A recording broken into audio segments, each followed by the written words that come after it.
Hello students, आज का topic है उत्सर्जन तंत्र।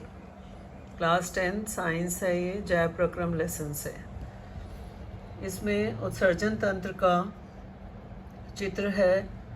ये बहुत ही सिंपल चित्र है। आप बुक में से देखेंगे तो बुक में इधर जो है कुछ नलिकाएं बनाई हुई हैं, वो मैंने नहीं बनाई। तो बेटा इसमें मेनली यही डायग्राम अगर आप बना दोगे तो आपके मार्क्स नहीं कटेंगे, इसलिए सिंपल वे में समझाया गया है ताकि आप अच्छे से लिख सकें और मार्क्स भी आपके अच्छे आपको पूरे मिल सकें।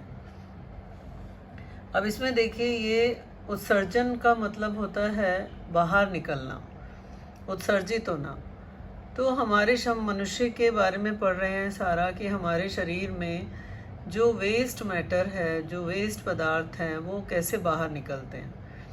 आपने उसमें जो मैंने आपको फर्स्ट वो करवाया था सिस्टम पाचन तंत्र, उसमें अपशिष्ट पदार्थ गुदा से निकलता है जब हमारे भोजन का पाचन अच्छे से हो जाता है, वो भी अपशिष्ट पदार्थ है।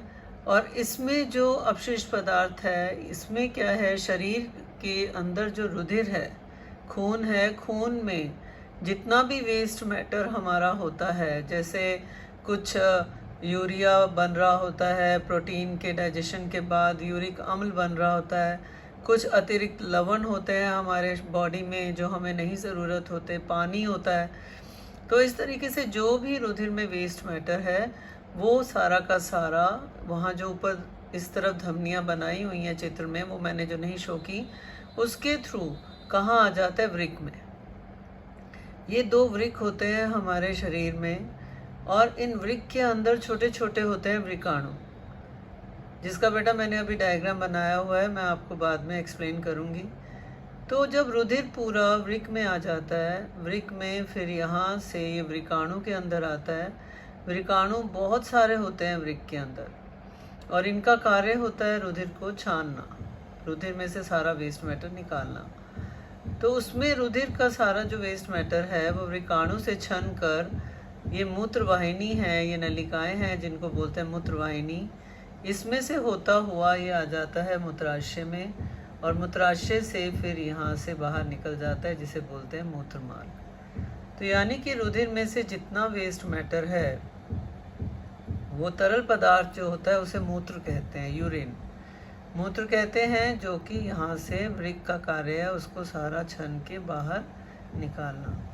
तो बेटा शरीर में वृक्क का बहुत इम्पोर्टेंट काम होता है, और अगर ये वृक्क कार्य करना बंद कर दें तो क्या होगा, एक वृक्क अगर कार्य करना बंद कर देता है तो दूसरे वृक्क से ये काम होता रहता है।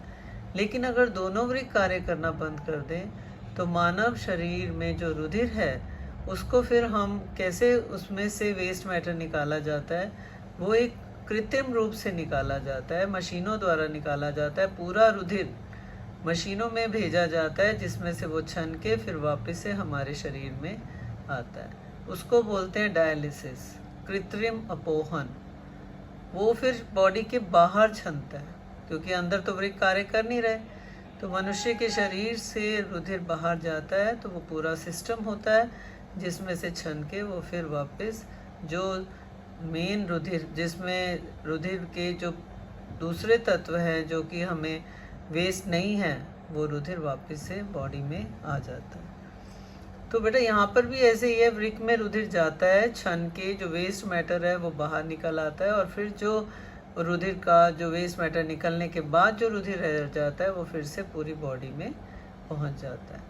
तो ये सारा मैंने आपको ये पूरा बेटा समझाया हुआ है जो मैंने अभी बोला है। और ये देखो, ये सारा कृत्रिम अपोहन के लिखा हुआ है, और उसके बाद ये वृकाणु का चित्र बनाया हुआ है। ये एक वृकाणु है, और ऐसे कई सारे वृकाणु वृक्क के अंदर होते हैं। तो ये वृकाणु में ये वाला जो है गोल कप की शेप का, उसको बोलते हैं ग्लोमेरुलस। इसमें से एक धमनी रुधिर को लेकर आती है, और छनने के बाद वापस जो लेकर जाती है वो ये वाली धमनी लेकर जाती है। इसको अभिवाही धमनी बोलते हैं।